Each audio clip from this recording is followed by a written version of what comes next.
Prayagraj mafia Atiq Ahmad के करीबी इम्तियाज चावल के बाद अब पुलिस की टास्क फोर्स ने गुरुवार को सहयोगी और बिजनेस पार्टनर अब्बास को उठाकर 8 घंटे तक पूछताछ की।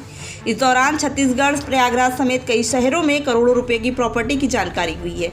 अब्बास ने माफिया के पैसे के निवेश के बारे में सवाल किया गया तो कुछ देर तक वह बोल नहीं सका।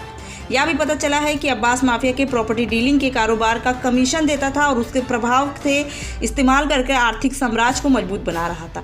कई मुकदमे में अतीक के साथ सह अभियुक्त भी रहा है। अतरसुइया निवासी अब्बास ने मैक टावर के नाम से रिहायशी और व्यावसायिक भवन बनाया था। इसके बाद ही अब्बास के नाम के साथ मैक टावर जुड़ा गया है।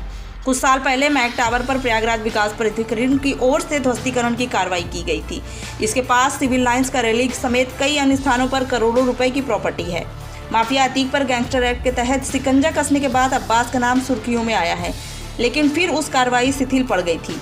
अब पुलिस की ओर से बनाई गई टास्क फोर्स अतीक के बेनामी संपत्ति, अपराध के जरिए अर्जित पैसे के निवेश करने समेत अन्य लोगों के बारे में जानकारी जुटाकर छानबीन कर रही है। इसी के तहत गुरुवार को अब्बास को पुलिस ने पकड़ा और क्राइम ब्रांच के दफ्तर में घंटों पूछताछ की। तब पता चला कि अतीक के बल पर ही छत्तीसगढ़ के 7 एकड़ से अधिक जमीन बनाई गई थी। डीसीपी सिटी दीपक भूकर के मुताबिक माफिया की मदद से और उनके पैसों से अपनी आर्थिक साम्राज्य बनाया है। उन सभी के विरुद्ध जांच चल रही है। साक्ष्य के तथ्य जुटाकर आगे की कार्रवाई की जाएगी। लग्जरी गाड़ियों का शौकीन। पुलिस का कहना है कि अब्बास लग्जरी गाड़ियों का शौकीन है। उसके पास मर्सिडीज, फोर्ड एक्सयूवी सहित 5 कार है। सभी कार का नंबर 1500 है। अब्बास ने एक टाउनशिप मामले की योजना भी बनाई है।